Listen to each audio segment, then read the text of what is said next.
यह वर्जीनिया के एक ऑल गर्ल्स बोर्डिंग स्कूल की कहानी है, जहां स्कूल की प्रधान अध्यापिका मार्था फ्रांसवर्थ और उनके एक छात्र घायल केंद्रीय सैनिक जॉन मैकबर्नी को अंदर ले जाते हैं। प्रारंभिक आरक्षण के बावजूद महिलाएं मैकबर्नी को स्वास्थ्य के लिए वापस नर्स करती हैं और उनके ध्यान और स्नेह के लिए प्रतिस्पर्धा करना शुरू करती हैं। जैसे ही तनाव बढ़ता है, महिलाएं बदल जाती हैं और एक दूसरे पर और मैकबर्नी के सच्चे इरादों का पता चलता है। हे दोस्तों, हमारे चैनल मूवी रिव्यूज में आपका फिर से स्वागत है। आज हम द बेगुइल्ड नाम की 2017 की युद्ध ड्रामा फिल्म को फिर से दोहराएंगे। बाद में क्या होता है यह जानने के लिए वीडियो देखते रहें और चैनल को सब्सक्राइब करना ना भूलें। 1964 में वर्जीनिया में गृह युद्ध छिड़ गया। कॉर्पोरल जॉन मैकबर्नी, एक संघ सैनिक, खुद को एक घायल पैर के साथ जंगल में छुपा हुआ पाता है। वह मुश्किल से चल पाता है और उम्मीद छोड़ने की कगार पर है। तभी उसकी मुलाकात मशरूम बीनने वाली एक युवा लड़की एमी से होती है। वह घायल सैनिक को देखती है और बिना किसी हिचकिचाहट के उसकी मदद की पेशकश करती है। एमी मैकबर्नी को Miss Martha Farnsworth seminary for young ladies में ले जाती है, जो जंगल के दूसरी ओर स्थित लड़कियों के लिए एक स्कूल है। केवल 2 शिक्षकों और 4 अन्य छात्रों के साथ मैकबर्नी अनिश्चित है कि क्या उसका एक यांगी के रूप में स्वागत किया जाएगा, लेकिन एमी उसे आश्वासन करती है कि यह जंगल के बेहतर जगह है। उसकी शुद्ध मासूमियत झलकती है जब वह एक अजनबी की जरूरत में मदद करती है, बिना किसी दूसरे विचार को जो वह खड़ा नहीं रह सकता है। अपने आरक्षण के बावजूद मैकबर्नी एमी के निमंत्रण को स्वीकार करता है और वह उसे स्कूल में मदद करने के लिए चलती है। जैसे जैसे वे अपना रास्ता बनाते हैं, मैकबर्नी को इच्छा के नुकसान का एहसास होने लगता है और वे कैसे खतरनाक परिणाम दे सकते हैं। जैसे ही मैकबर्नी और एमी फ्रांसवर्थ सेमिनरी के लिए अपना रास्ता बनाते हैं, उन्हें पता चलता है कि स्कूल केवल इसलिए खुला रहता है क्योंकि शिक्षकों और छात्रों के पास जाने के लिए कहीं और नहीं है। जब एमी उससे पूछती है कि वह अपने समूह से अलग क्यों हो गया है, तो मैकबर्नी चुप रहता है और केवल उसे बताता है कि वे हिट हो गए। मदरसा पहुंचने पर मैकबर्नी गिर जाता है। एमी मदद के लिए पुकारती है। शिक्षकों की प्रारंभिक अनिच्छा के बावजूद छात्र उसके घावों पर मरहम लगाते हैं। मिस मार्था और मिसा दवीना के बीच बहस होती है कि उसके साथ क्या किया जाए। मिस मार्था उसे ठीक होने तक इंतजार करने का फैसला करती है। छात्र मैकबर्नी का नाम सीखते हैं, लेकिन मार्था को इसे खारिज कर देती है। जैसे जैसे वे अपनी दैनिक गतिविधियों के बारे में जानने लगे, जिसमें उनकी सिलाई कक्षा भी शामिल थी, वे मदद नहीं कर सके, लेकिन कन्फेडरेट गश्ती दल से सावधान रहे। मिस मार्था ने मैकबर्नी की उपस्थिति को छुपाने का साहसिया निर्णय लिया। गश्ती कप्तान से उनकी देखभाल में किसी भी संघ के सैनिक के बारे में झूठ बोला। उसके डर के बावजूद उसने एक शांत व्यवहार रखा, लेकिन वह अपनी बेचैनी को दूर नहीं कर पाई। आपको क्या लगता है कि मिस मार्था ने गश्ती दल को मैकबर्नी की उपस्थिति के बारे में ना बताकर सही चुनाव किया था? हमें कमेंट सेक्शन में कमेंट करके बताएं। अगले दिन उसने मैकबर्नी को यह स्पष्ट कर दिया कि वह अपने स्कूल में किसी उपस्थिति की सराहना नहीं करेगी, और वह उसे याद दिलाती है कि वह अवांछित अंतागुत था और अतिथि नहीं था। हालांकि मैकबर्नी ने उन्हें मिली देखभाल के लिए आभार व्यक्त किया और उनके दृष्टिकोण को समझते हुए मिस मार्था के साथ दोस्ताना व्यवहार करने की कोशिश की। एलिसिया मिस मार्था के पास जाती है और पूछती है कि क्या वह किसी भी तरह से उसकी मदद कर सकती है। मिस मार्था एलिसिया को अन्य छात्रों को सूचित करने का निर्देश देती है कि इससे पहले कि वह अन्य मामलों की ओर रुख करे, संगीत कक्ष बंद है। मैकबर्नी, जिसे संगीत कक्ष तक सीमित कर दिया गया है, मिस मार्था से विनम्रता पूर्वक कुछ साबुन और एक रेजर का अनुरोध करता है, जो अनिच्छा से सहमत हैं, लेकिन स्कूल में अपनी उपस्थिति के साथ अपनी परेशानी व्यक्त किए बिना नहीं रह सकते। मैकबर्नी और मिस मार्था के बीच तनाव के बावजूद एलिसिया को कॉर्पोरल में दिलचस्पी है और वह उसके करीब आने के लिए तरकीबें ढूंढती है।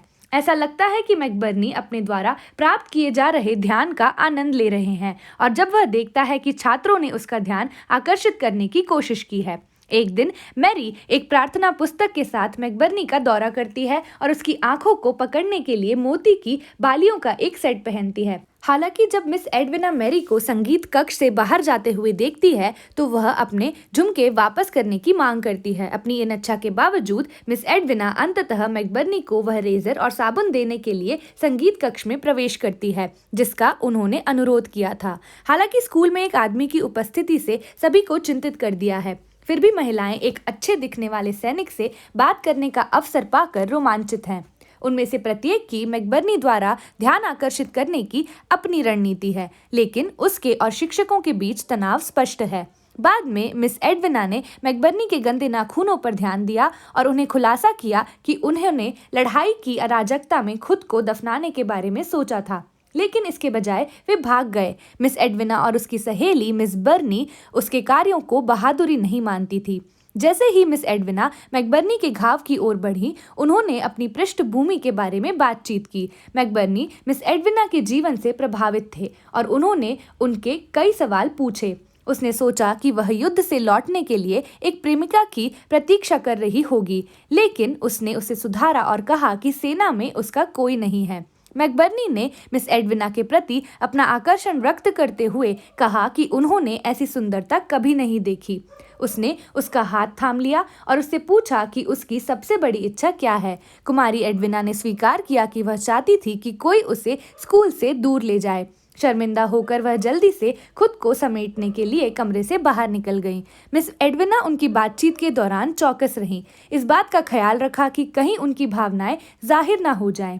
दूसरी ओर मैकबर्नी उसके प्रति अपने आकर्षण से निर्भीक था, जिससे वह असहज महसूस करती थी। जैसे ही दरवाजे के बाहर रुकी, यह स्पष्ट था कि वह अपनी भावनाओं पर अभिनय करने से खुद को रोकने के लिए संघर्ष कर रही थी। शाम की शुरुआत में अपनी दैनिक प्रार्थना के दौरान एलिसिया ने खुद को माफ किया और मिस मार्था से संपर्क किया और पूछा कि क्या वह बाथरूम का उपयोग कर सकती है। हालांकि बाथरूम में जाने के बजाय एलिसिया ने म्यूजिक रूम में जाने का रास्ता बनाया, जहां उसने कॉर्पोरल मैकबर्नी को सोते हुए पाया। बिना किसी हिचकिचाहट के एलिसिया दुस्साहसिक रूप से झुकी और मैकबर्नी को चूमा उनके होठों पर। प्रार्थना समूह में जल्दी से वापस जाने से पहले उसे अपनी नींद से जगाया गया।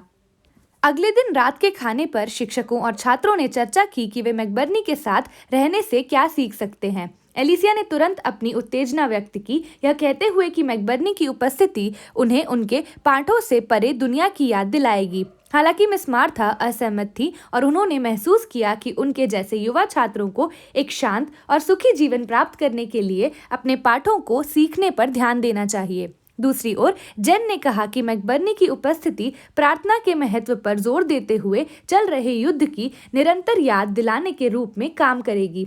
आपको क्या लगता है कि क्या यह सबक है? हमें कमेंट सेक्शन में कमेंट करके बताएं। बहरहाल मिस एडविना ने साझा किया कि उन्होंने मैकबर्नी को एक संवेदनशील व्यक्ति पाया।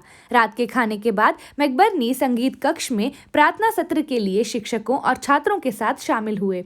जैसे कि जेन ने पियानो बजाया, मैकबर्नी ने उसके खेलने की सराहना की और समूह ने एक साथ गाया। अचानक एक जोर की आवाज ने उनके सत्र को बाधित कर दिया और मिस मार्था यह देखने के लिए गईं कि आगंतुक कौन था। वह वापस लौटी और समूह को सूचित किया कि 2 सैनिक उनकी सहायता के लिए आए थे। हालांकि मिस मार्था ने अभी तक सैनिकों को मैकबर्नी की उपस्थिति के बारे में नहीं बताया था। एमी ने मैकबर्नी को ले जाने वाले सैनिकों के विचार का विरोध किया, क्योंकि वह अभी भी घायल था और बिना दर्द की यात्रा नहीं कर सकता था। समूह ने बहस की कि क्या करें, लेकिन मिस मार्था ने आखिरकार मैकबर्नी को पूरी तरह से ठीक होने तक रहने देने का फैसला किया।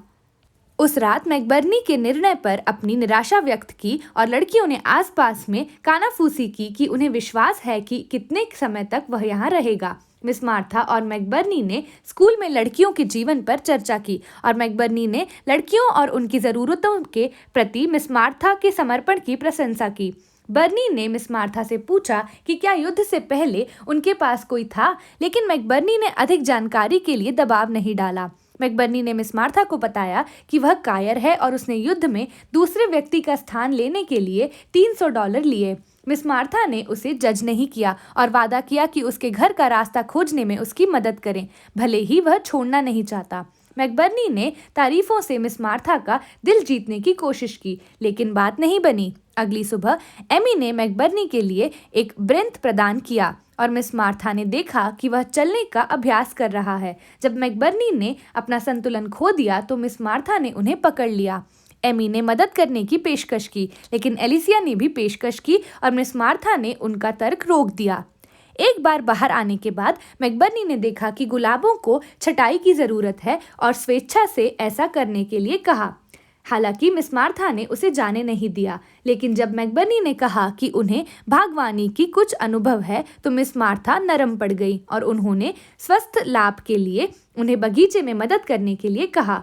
मैकबर्नी आभारी थे और उन्होंने कहा कि उन्हें मदद करने में खुशी होगी।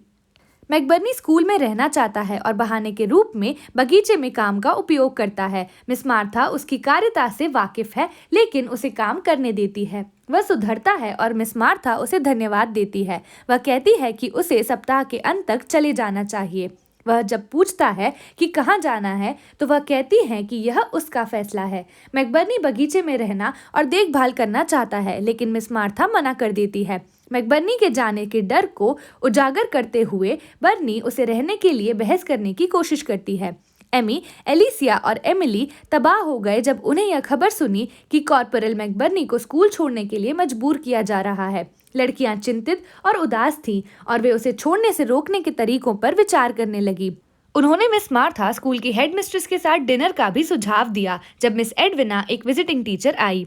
संगीत कक्ष में मैकबर्नी ने मिस एडविना को बताया कि वह उससे कितना याद करते हैं और उससे कितना प्यार करते हैं। मिस एडविना असमंजस में थी, लेकिन कॉर्पोरल जिद पर अड़ा था कि वह सच कह रहा है। जब से उन्होंने उससे पहली बार बात की थी तब से ही वह ऐसा महसूस करता था, लेकिन उसे डर था कि वह उसे अस्वीकार कर देंगी। मैकबर्नी एक थका हुआ आदमी था जो युद्ध से थक गया था और बस पश्चिम जाना चाहता था और एक नया जीवन शुरू करना चाहता था। मिस एडविना ने मैकबर्नी से कहा कि उनके रिचमंड पहुंचने पर उनके पिता उनकी मदद कर सकते हैं और मैकबर्नी ने उन्हें अपने साथ आने के लिए कहा। मिस एडविना अपने आकर्षण का विरोध करने में असमर्थ कॉर्पोरल के अग्रिम में चली गई और एलिसिया द्वारा बाधित होने से पहले उन्होंने एक किस किया। जब वे रात के खाने के लिए बैठे तो मैकबर्नी ने मिस एडविना की भावनाओं का इस्तेमाल करने के साथ रहने के लिए स्कूल का उपयोग किया। दुर्भाग्य से अकेले शिक्षक उसे मीठे शब्दों के लिए गिर गए और कॉर्पोरल द्वारा आसानी से हेरफेर किया गया। रात के खाने के बाद मैकबर्नी ने उस शाम बाद में मिस एडविना से मिलने के लिए कहा, लेकिन इससे पहले कि वह जवाब दे पाती, मिस मार्था ने उन्हें अपने साथ कुछ चाय पीने के लिए आमंत्रित किया। जब वे बातें कर रहे थे, मैकबर्नी ने एक बार फिर स्कूल में उनके माली के रूप में रहने की इच्छा व्यक्त की, लेकिन मिस मार्था ने कुछ नहीं कहा। बाद में उस रात जब वह सो रहे थे, मिस एडविना ने एक अच्छा नाइट गाउन पहना और मैकबर्नी की प्रतीक्षा करने लगी, लेकिन वह नहीं आया। जब वह उसकी तलाश करने गई तो उसने उसे एलिसिया के बिस्तर में पाया। मिस एडविना को चोट लगी और वह मैकबर्नी से पीछे हट गई, जिसने खुद को समझाने की कोशिश की, लेकिन गलती से उसे सीढ़ियों से नीचे धकेल दिया। सब जाग गए और मिस मार्था ने पूछा कि क्या हुआ था। एलिसिया ने झूठ बोला और कहा कि मैकबर्नी ने उस पर हमला किया था और मिस एडविना ने उसका मुकाबला किया था। उसकी कहानी पर विश्वास करते हुए मिस मार्था ने लड़कियों से मैकबर्नी को टेबल तक ले जाने में मदद करने के लिए कहा और उन्हें अपने कमरे में लौटने का आदेश दिया। इसके बाद उन्होंने मिस एडविना को बताया कि उन्हें मैकबर्नी का पैर काटना होगा। अगले दिन मैकबर्नी जाग गया और पाया कि उसका पैर विवच्छिन्न हो गया है और वह दर्द से चिल्लाया। मिस एडविना ने उससे बात करने की कोशिश की, लेकिन उसने उस पर और मिस मार्था पर उसे जहर देने का आरोप लगाया। वह इतना क्रोधित था कि उसने उनकी बात नहीं मानी, भले ही उन्होंने जोर देकर कहा कि विचडेटन ने उनकी जान बचाई है। महिलाओं ने मैकबर्नी को अंदर बंद करना सुनिश्चित करते हुए कमरे को छोड़ दिया। पूरे दिन मैकबर्नी का जोर से रोना लड़कियों के बीच चिंता का कारण बनता है, लेकिन मिस मार्था को डर है कि इस समय उसे दूर भेजने की उनकी स्थिति का पता चल सकता है। जब एलिसिया मिलने की कोशिश करती है, मैकबर्नी हिंसक हो जाता है और अपने कमरे की चाबी मांगता है। मैकबर्नी का असली रंग अब दिख रहा है क्योंकि वह अधिक अनिश्चित और आत्मकेंद्रित हो गया है। जब मैकबर्नी ने जेन को अपनी ओर से मिस मार्था से बात करने के लिए कहा तो वह हिचकिचाहट से सहमत हैं, लेकिन जल्दी से निकल जाती हैं और दरवाज़ा बंद कर देती हैं। बाद में मैकबर्नी उससे बच निकला और एक बंदूक प्राप्त करता है, जिससे लड़कियां घबरा जाती हैं। मिस मार्था उनकी सहायता करने की पेशकश करती हैं। वह चला जाता है, लेकिन वह अपनी शर्तों पर छोड़ने का जोर देता है। अधिक गुस्सा हो जाता है और अस्थिर हो जाता है। एमी के पालतू कछुए को फेंक कर और जमकर शराब पीता है। एमी को नीले रंग का कपड़ा बांधते हुए पकड़ा गया है और गेट के लिए संकेत के रूप में और मैकबर्नी द्वारा जंगल में पीछा किया गया। पहले के बावजूद उसके प्रति दयालु होने के कारण मैकबर्नी एमी द्वारा धोखा महसूस करता है। मिस मार्था एमी को अपने साथ पाती हैं। मैकबर्नी खिलहान में और उसके स्कूल वापस लौटता है। मैकबर्नी लड़कियों को बंदूक दिखाकर धमकाता है और अंततः कई तरह की मांगे करता है और एक बिंदु साबित करने के लिए एक झूमर की शूट करता है। मिस एडविन ने मैकबर्नी को रिझाने की कोशिश की। मिस मार्था ने आदेशों का अवलेहन किया। लड़कियां मैकबर्नी जहर मशरूम परोसने की साजिश रचती हैं रात के खाने के दौरान, जिसका वह सेवन कर लेता है और बीमार पड़ जाता है। एमी मिस एडविना को जाने से रोकती हैं और उन्हें वह खाने नहीं देती। सब कुछ करने और दिखाने के बावजूद मैकबर्नी के लिए मिस एडविना का स्नेह अपरिवर्तित है। स्थिति लड़कियां और मिस मार्था को कठिन बनाने के लिए मजबूर करती है और ऐसे कुछ फैसले लेने के लिए अंततः मैकबर्नी की मौत जहर मशरूम से हुई। तो दोस्तों, आज के लिए बस इतना ही। इस अद्भुत फिल्म रिकैप को देखने के लिए इस वीडियो को स्क्रीन पर देखें। इसके अलावा सुनिश्चित करें कि आपने चैनल को सब्सक्राइब किया है और बेल आइकन हिट किया है ताकि कोई भी रोमांचक फिल्म रिकैप कभी न छूटे। देखने के लिए धन्यवाद।